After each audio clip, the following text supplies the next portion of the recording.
ISRO is on the moon and we are over the moon. Wonderful. Right?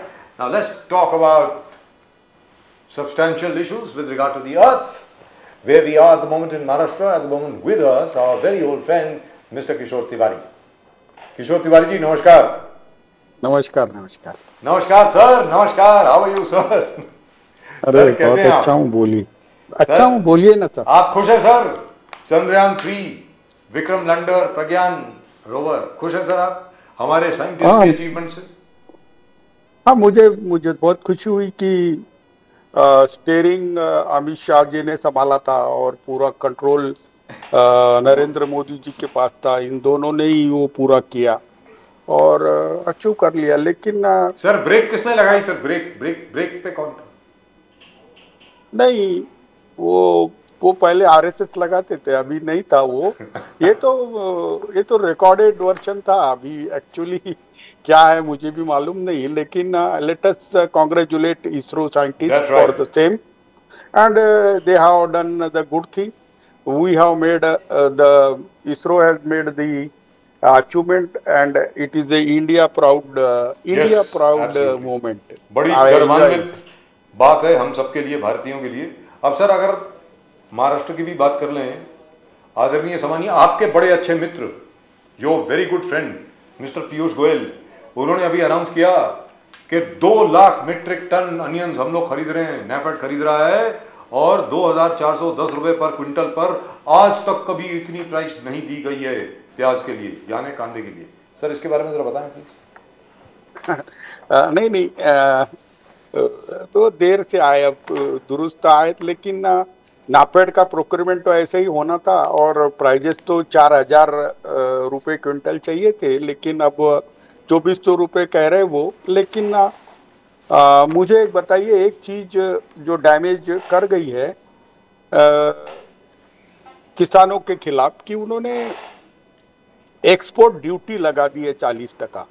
यानी भारत का कांदा विदेशों में महंगा बिकेगा. तो जो प्राइजेस इंटरनेशनली कांदे के लिए मिलने वाली थी, साउथ ईस्ट एशिया में ज्यादा कांदा जाता है अपना जी, और अपना कांदा जो महाराष्ट्र का है उसकी वो कांदे की बात ही कुछ और है. लेकिन अब ऐसा हो गया कि 40% ड्यूटी भी रिवॉक करना चाहिए. फॉरवर्ड कॉन्ट्रैक्ट्स है उसको ऑनर करने के लिए तो भी राहत देनी चाहिए. लेकिन सरकार टमाटर और प्याज पर ही ज़्यादा सेंसिटिव हो जाती है. तो मुझे लगता है अगर मेरे एक महाराष्ट्र के मिनिस्टर ने बोला था कि 2-3 महीने आपका प्याज नहीं खाओगे तो क्या बिगड़ेगा जी. लेकिन ये जो शहरी पार्टियां उस पर कूद पड़ी थी. तो बीजेपी मिडिल क्लास लोगों की पार्टी है और उसे गरीबों को, किसानों के बारे में कुछ सोच नहीं है. तो देखो ना, किसी ने वो नहीं बोला, केवल यही बोल रहे कि हम 2 लाख मैट्रिक टन ये ले लेंगे वो ले लेंगे. अरे सरकारी प्रोक्योरमेंट का क्या है. हाँ, दूसरी बात, who is being benefited bye export duty hike. हाँ, मुझे लगा एक्सपोर्ट बैन की बात भी कर रहे थे वो. तो ये सब मुझे नहीं लगता कि एग्रेरियन या फार्मर इशू के ऊपर सरकार के करेक्टिव एक्शन से अनरेस्ट जो है ओनियन प्रोड्यूसिंग फार्मर में वो कम होगा. लेकिन sir who is being benefited? या आपने अभी बीच में सस्पेंस तो मत छोड़िए ना सर, बताइए ना, विस्तार से बताइए ना कि हु इज बीइंग बेनिफिटेड. देखो किसको बेनिफिट मिल रहा है ये 40% एक्सपोर्ट ड्यूटी से?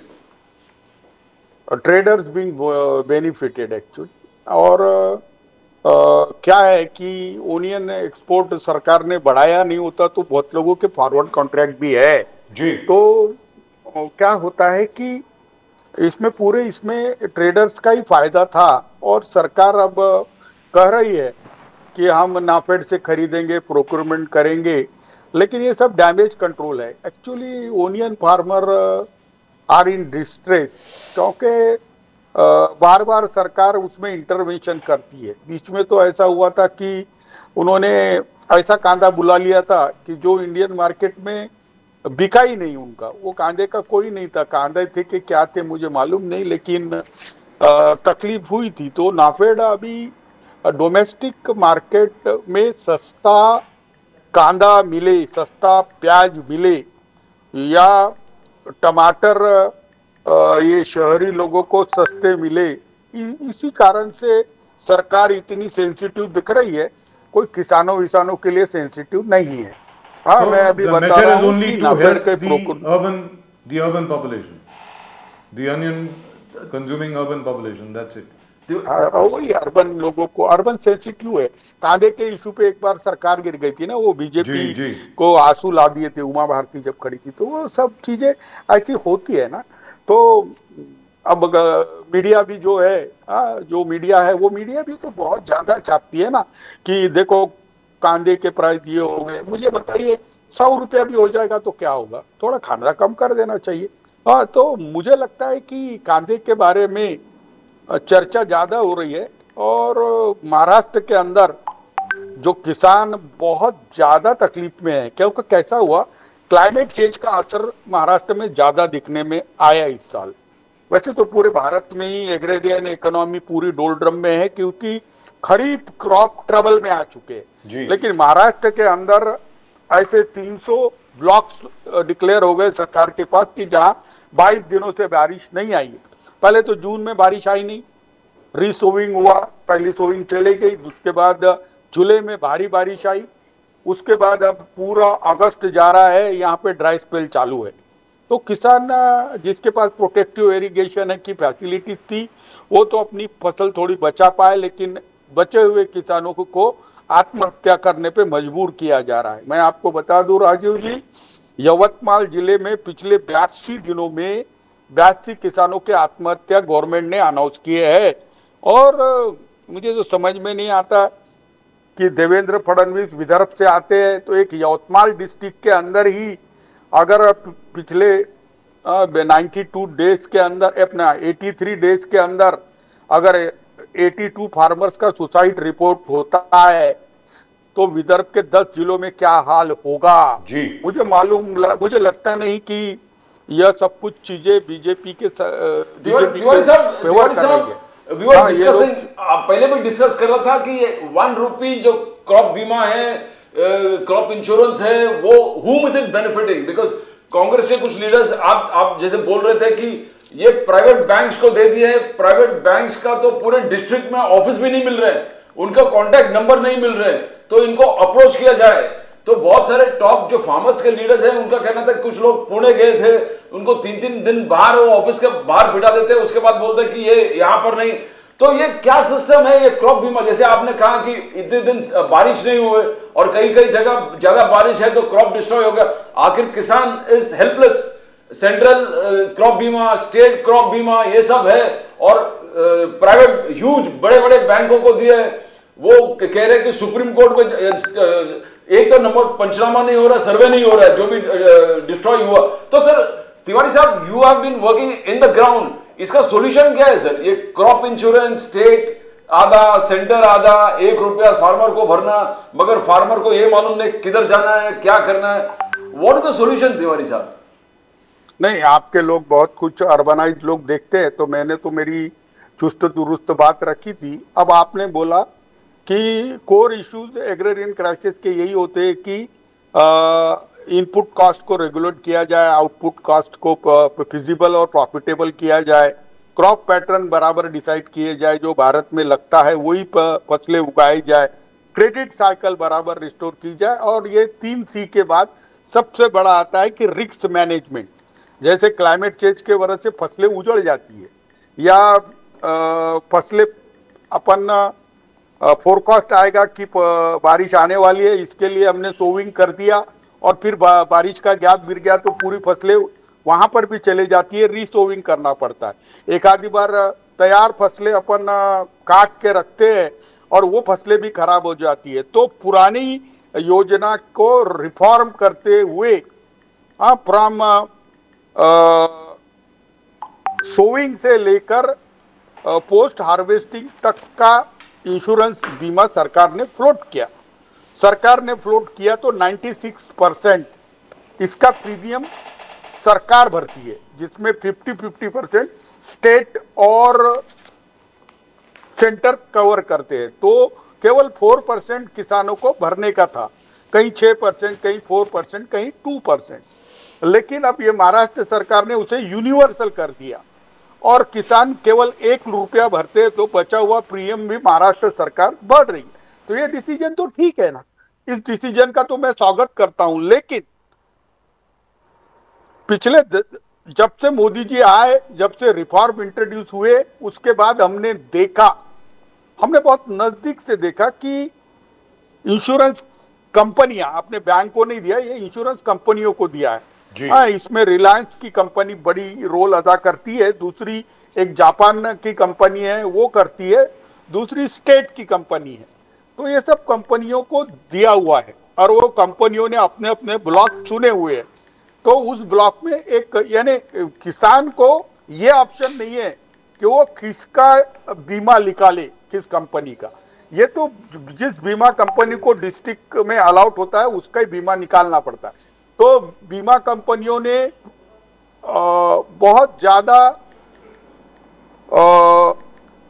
सक्रिय रह के काम करना चाहिए, लेकिन वो किसानों के हित में काम नहीं करते, वो एक कमर्शियल एक्टिविटी बोलकर उससे प्रॉफिट अर्न करते हैं। और उन्होंने करीबन अभी तक देखा जाए तो 1 लाख करोड़ के ऊपर इन कंपनियों ने प्रॉफिट पूरे पैन इंडिया बेसिस पे बना लिया है। महाराष्ट्र में भी बहुत ज्यादा प्रॉफिट उन्होंने बनाया है। तो इस कंपनियों का प्रॉफिट होता है तो सबका ऐसा कहना है कि किसानों का अहित देखा जाता है। लेकिन कंपनी है तो वो तो पूरे अपने रूल्स और कंडीशंस लगाकर किसानों का क्लेम रिजेक्ट करेंगे। तो ऐसे कंडीशन के अंदर पार्लियामेंट्री कमेटी को फॉर्म कर इसमें रिफॉर्म सजेस्ट करने बोला था।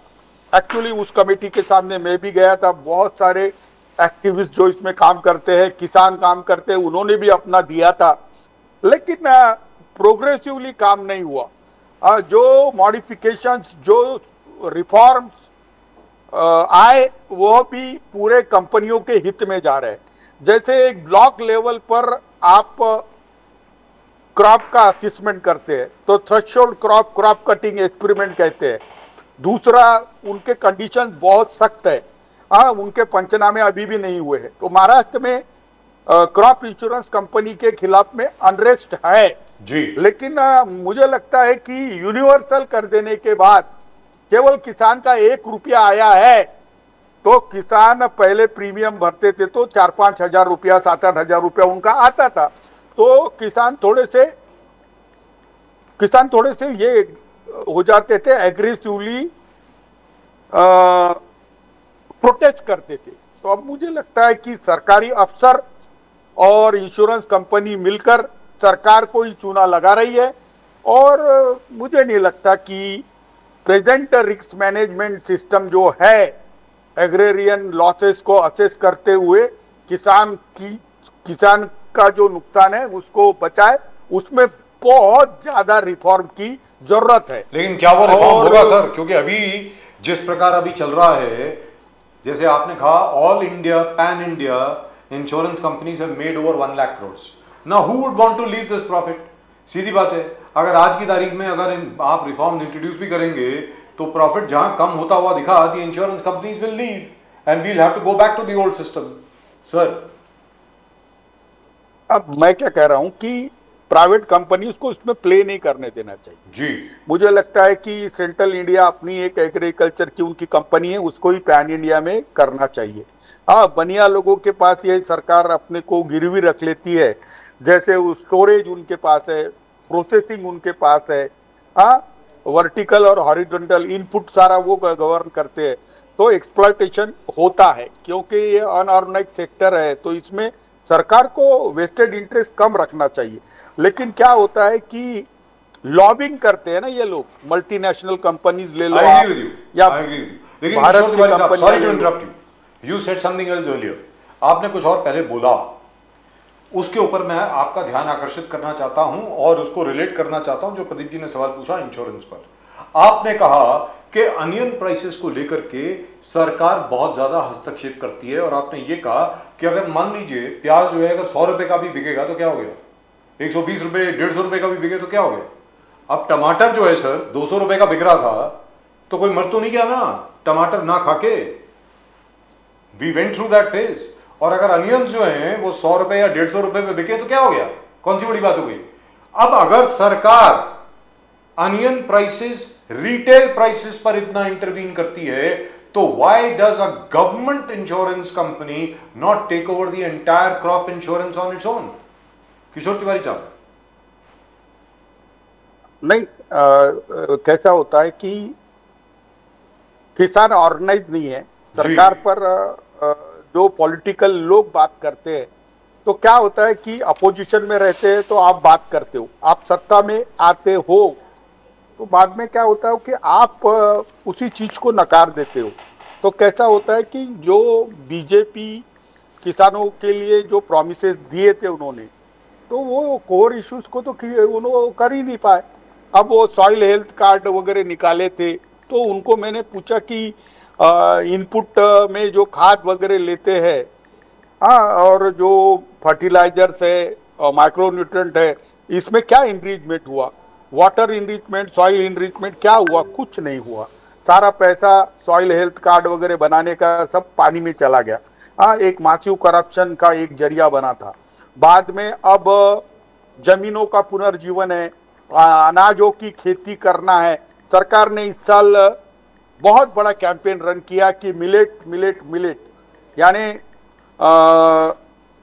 सरकार ज्वार हो, बाजरा हो, मकई हो, ये सब कुछ लगाया जी जाए।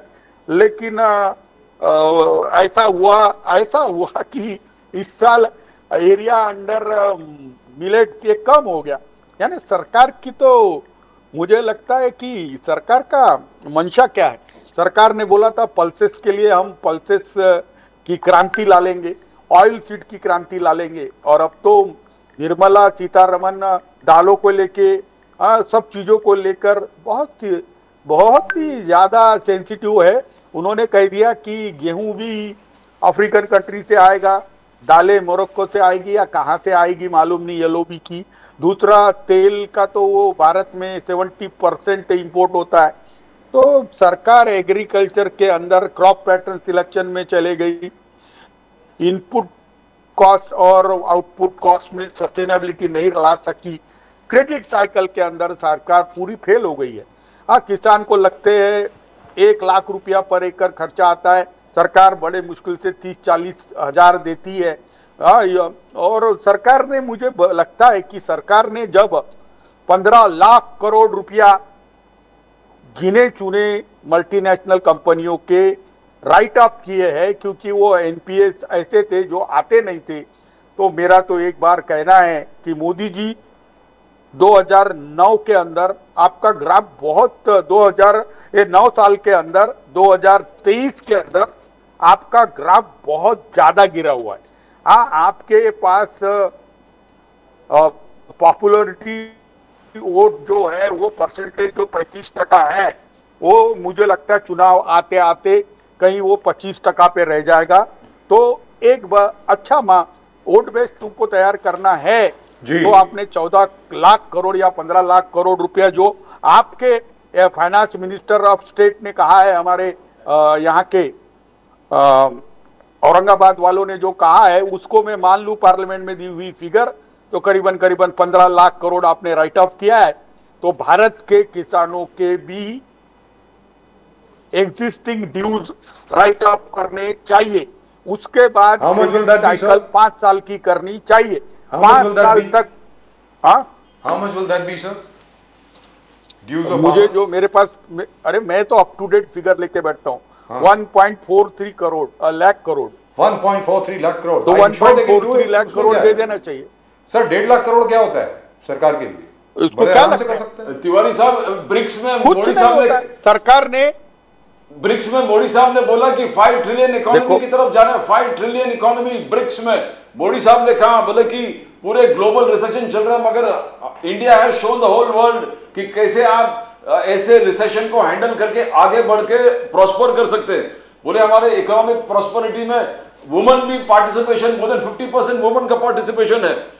और अमित शाह ने जाके आगे बोला है कि हमने जो काम किया था, रिपोर्ट कार्ड मोदी जी ने दे दिया है, सबको घर घर हम लोग पहुंचा रहे, नेशनल एंड माइक्रो लेवल पे।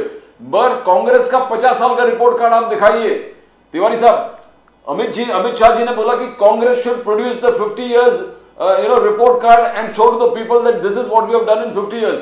तो how do you see that sir? जहां आपने बोला कि Modi is dwindling vote share, उनका जो पॉपुलैरिटी कम हो रहा है, economy is following, there is recession, things are bad. Tiwari साहब, but BJP, Amit Shah and Modi से समथिंग एल्स.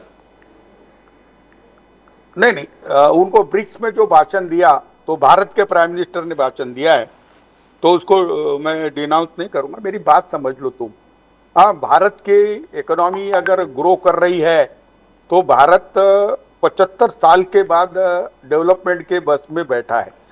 हाँ, हमारे पहले बाजू में बांग्लादेश बैठ गया. अभी क्राइसिस में कौन है? क्राइसिस में पाकिस्तान है, हाँ, और म्यांमार है, दूसरा श्रीलंका है. तो अब और इसके लेट होने की बात ही नहीं थी. 140 करोड़ का देश है. हाँ, उसका फैब्रिक कुछ ऐसा है कि हम बहुत ज़्यादा लेट हो गए. कांग्रेस ने 50 साल में पॉलिसीज में कुछ ढंग से काम नहीं किया, कर ही तो मोदी को लाए है. लेकिन मोदी के आने के बाद भी बेरोजगारी बहुत बढ़ गई. अभी बेरोजगारी का एक क्लासिक एग्जाम्पल मैं बताऊं राजीव जी? जी बोलिए सर. अभी महाराष्ट्र के अंदर 1000 रुपया भरकर तलाठी या पटवारी कहते हैं ना, उसकी पोस्ट निकली थी जी. करीबन 3 से 4 हजार पटवारी भरने थे. करीबन सरकार ने वो एग्जाम टीसीएस ने कंडक्ट की, उसको 300 या 400 करोड़ रुपया आ गए 1,000 रुपए के हिसाब से. तो करीबन 3 से 4 लाख लोगों ने वो एग्जाम दी. उसके अंदर पीएचडी होल्डर थे, एमटेक लोग थे, हाँ, कुछ डॉक्टर्स थे पर नॉन एमबीबीएस डॉक्टर्स थे, बहुत ज़्यादा पोस्ट ग्रेजुएट थे. इंजीनियर तो करीबन आंकड़ा उन्होंने ही बताया कि 10% के ऊपर थे. एमटेक थे, एमएससी थे. अब मुझे बताइए, तलाठी के लिए जहाँ पर 12th स्टैंडर्ड या सेम प्लेन बीए ग्रेजुएट चाहिए, उसके लिए इतना रश हुआ, आखिरी में पेपर भी फूट गया. हाँ, तो मोदी जी के दावे ऐसे ही फेल हो जाते ना. लेकिन भारत में आपकी आमदनी 10,000 रुपया भी है तो आप जी सकते हो, ये बात सच है. लेकिन भारत में किसान की आमदनी 3,000 के नीचे जा रही है, और मैं प्रतिमाह कह रहा हूँ, और आम आदमी की भी 4,500-5,000 के नीचे जा रही है. तो कैसा है कि 2 जून की रोटी नसीब नहीं होती. लेकिन मोदी जी कह रहे कि रिसेशन का मार हमको ज्यादा लगा नहीं. तो मोदी जी ने कोरोना के अंदर सूक्ष्म, अति सूक्ष्म, मध्यम उद्योग के बंद होने का कुछ तो बताना था, कुछ तो बता देना था. कितने लाखों में बंद हुए, कितने उद्योग खत्म हो गए. हाँ, कानपुर से लोग कहाँ के उद्योग, हाँ, और कितने नए प्लेयर्स आ गए. आप कंपेयर किससे करते मुझे मालूम नहीं, आप क्या कंपेयर करते मुझे मालूम नहीं. भारत का एक्सपोर्ट बढ़ रहा है क्योंकि डिजिटल इंडिया होने के बाद क्या हुआ कि ट्रांसपेरेंसी बहुत आ गई है. तो जो पहले पोतों से पैसे जाते थे वो जाते नहीं है, तो वो दिखता है. लेकिन इसका असर तो दिखना चाहिए ना.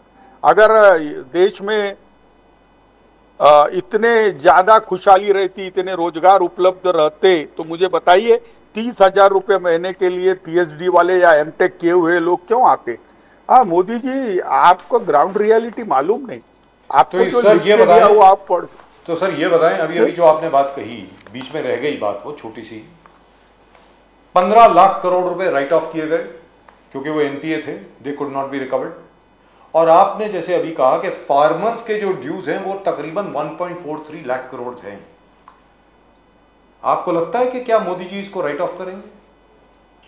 नहीं, ऐसे राइट ऑफ भी करना पड़ेगा, राइट ऑफ भी करना पड़ेगा, और नया क्रेडिट देने के लिए ऐसी पॉलिसी बनाना पड़ेगा कि वो 5 साल तक तुम्हारी इकोनॉमिक पॉलिसी में वो फिर से डेब्ट में आते हैं, तो ऑटोमेटिक राइट ऑफ होने चाहिए. इसकी भी आपको जवाबदारी लेनी पड़ेगी. So which means we are looking at, now, sir, please hold it. 1.43 lakh crores plus another 2.5 lakh or 3 crores. 3 lakh crores. So which means you're looking at a budget allocation of around 4 to 5 lakh crores. Is that what we're looking at, sir? Yeah, and that will give the proper investment Yes. in agriculture, and Yes. then the responsibility lies with the government to reduce the input cost. Farmers don't want that 5 rupees per month subsidy or सम्मान. हाँ, वो सम्मान नहीं चाहिए, उसे जीने का अवसर चाहिए. हाँ, मैं अभी बता रहा हूँ ना, जीने का अवसर चाहिए उसे. हाँ, मोदी जी, मैं अभी बताता हूँ आपको कि कितने किसान है ये मालूम नहीं मोदी जी को, कितने किसान है ये मालूम नहीं. हाँ, किसानी पर कितने लोग डिपेंड होते हैं ये मालूम नहीं. चले बात करने. हाँ, मोदी जी कितने स्मार्ट सिटी बन गए, क्या करे उन्होंने. हाँ, जरा वंदे मातरम का टेरिफ तो बता दे, वो उनकी ट्रेन का और वंदे मातरम ट्रेन का. अरे मुझे देश बेचने को निकले वाले लोग किस प्रकार बात करते हैं. उन्होंने उनका रिपोर्ट कार्ड दे दिया है ना, उनके रिपोर्ट कार्ड को हम क्रिटिकली एनालाइज करके उनके मुंह पे मारेंगे. अरे भारत के लोगों को मूर्ख समझ के बैठा है. आ गए यहाँ पर. अभी पिछले वक्त वो कहाँ पे बम्बार्डी करके क्या सर्जिकल स्ट्राइक किया था. अभी ये चंद्रयान मोदी जी ने उतार दिया. कल चंद्रयान एक प्री रिकॉर्डेड बता रहे थे चंद्रयान के उतरने का कुछ तो भी, और बाजू में मोदी जी को बता रहे थे. यानी साला ऐसा लगता था कि साइंटिस्ट लोगों ने कुछ किया ही नहीं, ये दो गुज्जू भाई ने ही सब कुछ किया. बहुत गलत है. हाँ, यानी मुझे लगता है कि लोगों को काहे के में भी बहका देना है. अब मुझे बताइए, पीने के पानी की बात करते हैं, गैस सिलेंडर की बात करते हैं, हर आदमी को घर मिला ये बात करते हैं, किसान की आमदनी दुगनी होगी बोलते हैं, 2-2 करोड़ मिलाकर ऐसे 18 करोड़ रोजगार इन्होंने पैदा कर दिए उसकी बात करते हैं, और विश्व शक्ति बनने की बात करते हैं. तो मुझे मालूम नहीं कि विश्व शक्ति बने हुए देश में क्या होमलेस लोग नहीं है. अरे इनकी बात है कि इन्होंने कहा कि भारत में करप्शन कम हुआ. अब ये सबसे बड़ा करप्शन है कि 15 लाख करोड़ रुपए आपने उन बैंकों को दे दिए, सरकारी बैंकों को, जिन्होंने जिन लोगों को दिए थे वो लोगों ने डुबा दिए. हाँ, इसके लिए कौन जिम्मेदार है. अगर ये 15 लाख करोड़ राइट ऑफ नहीं होते तो सारे बैंकें बंद हो जाती, SBI बैंक बंद हो जाती, PNB बंद हो जाती, बैंक ऑफ इंडिया बंद हो जाती, यूनियन बैंक का वो बड़ा बैंक है वो बंद हो जाती. फिर क्या कैनरा बैंक को भी तकलीफ मिल. मैं तो एक एक बैंक गिना सकता हूँ कि जहां पर कैसी कोरोना काल में पैसे छोड़े गए. तिवारी साहब, you are talking about किसान कर्ज माफ. You are talking about किसान कर्ज माफ. This BJP government should think very sincerely about that. But Congress का जो मैनिफेस्टो है एवरी स्टेट में, छत्तीसगढ़ हो, राजस्थान हो, जो अभी आने वाले मध्य प्रदेश हो, तेलंगाना, तो सब जगह किसान कर्ज माफ कांग्रेस का, कि we are going to write off the debts of the kisan. That's a part of their entire 1, 2, 3 agenda है. तो सर तिवारी साहब, do you think that Congress will stand by that what they have said, that किसान कर्ज माफ करेंगे state wise, जितने भी state है, if they come to power they will do that. Do you believe when the Congress say that they're doing that Kisan Karz Maaf, sir? What they have said in Karnataka, they did it. So by now, credibility of the Congress is likely to be restored. People will believe it. In fact, there are thousands of reasons not to believe the Congress, but this time people will believe it because they are pressing the hot button. Na, they are pressing the hot button. औरतों को पैसे देंगे, बिजली माफ कर देंगे, कर्जा माफ कर देंगे. बिजली तो माफ करिए सर, कर्नाटक में तो बिजली माफ करिए. हाँ, बहुत लोगों का 70% लोगों का इस महीने का बिल 0 पैसा आया. महाराष्ट्र, अरे जो कर्नाटक में 4 रुपया यूनिट है, वहां माफ हो गया, और महाराष्ट्र में लोग सड़क पे कब आएंगे मुझे मालूम नहीं. यहाँ पर 18 रुपया यूनिट हो गए वाला है. MERC ने उनको लूट लो बोला है.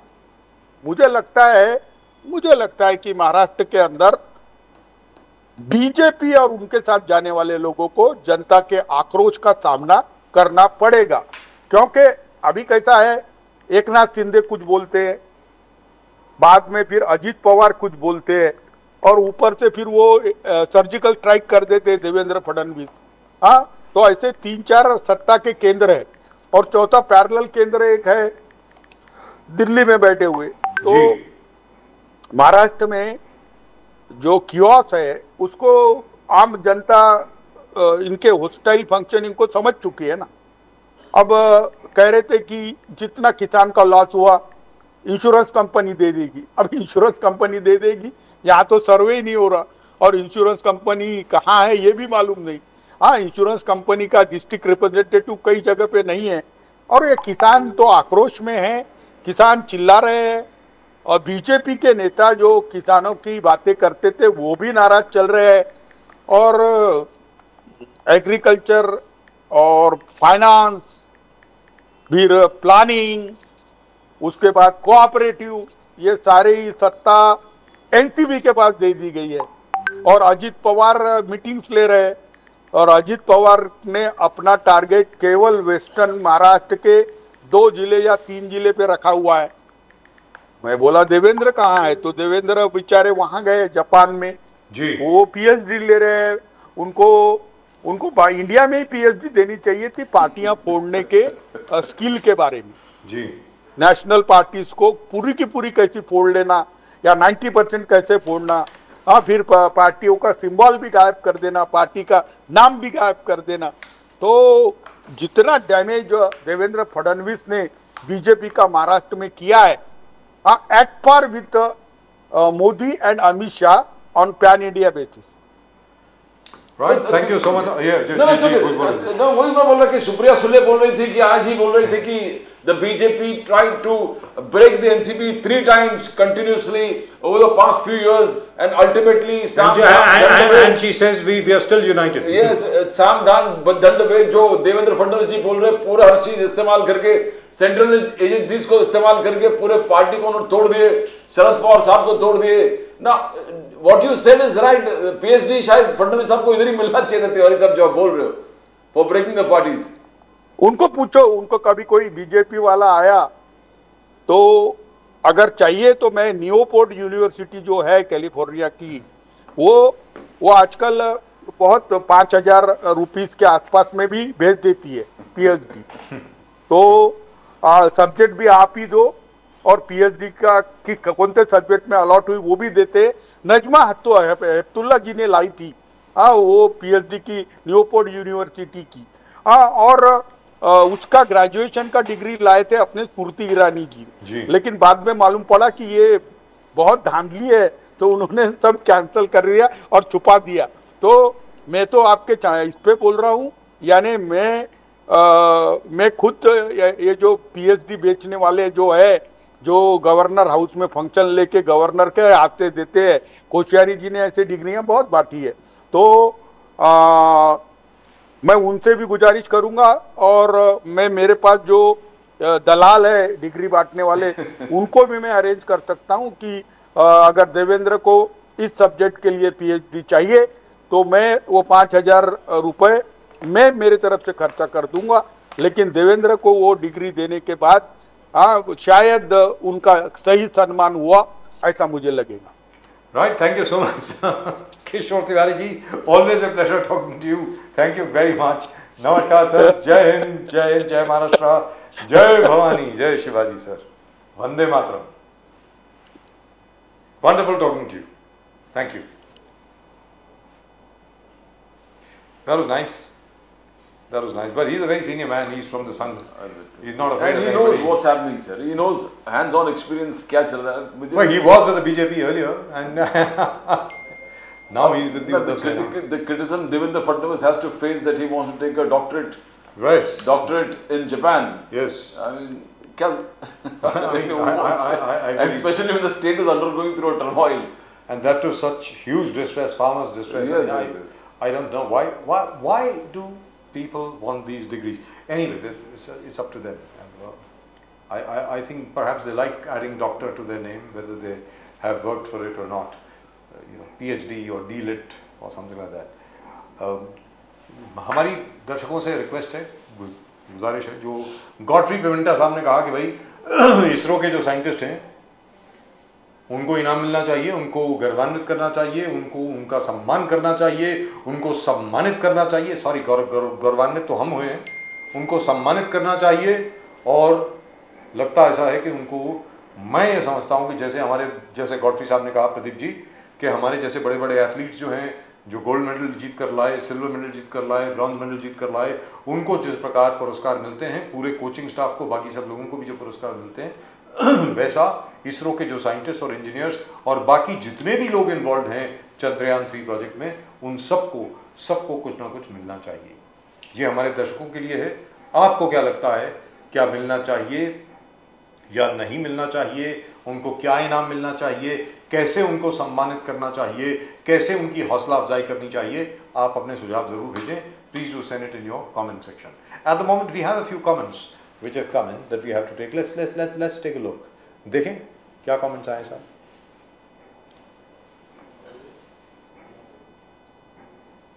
The development will always be with Modi ji. Appeasement politics does not work all the time. Subhash Dantal or Dantala Subhash 8019 ji. One lawyer, Ram Jethmalani told her Rahul is not fit even for messenger job. I think he means messenger job. Ji. What person saying vice versa? Anyway, I don't really understand what that means.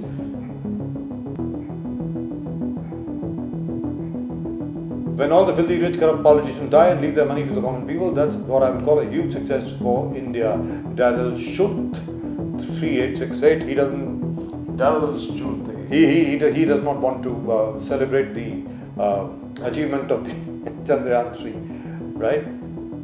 Maybe he and Mr. Digvijay Singh should be together.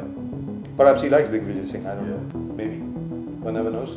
Are you serious? Idiotic at the best. Vinod Gaikwad Saab 5938. All right, there we go. आपका तारीफ था sir. There we go. Yes, sir. Yes, sir. As Shakespeare said, it's a tale told by an idiot, full of sound and fury, signifying nothing. From Macbeth. Right? That's just about it. And I love being called whatever you guys call me. So I take it as a compliment. Thank you very much. And do keep sending in your comments. जितने आप comments भेज सकते हैं ज़रूर भेजें. Especially, how can we honor our ISRO scientists and engineers and all the other people who were involved in the Chandrayaan 3 project? Please do send in your comments. We would love to read them out over here. फिलहाल nation now में आज सिर्फ इतना ही। प्रदीप जी और मेरी तरफ से आप सब लोगों को नमस्कार।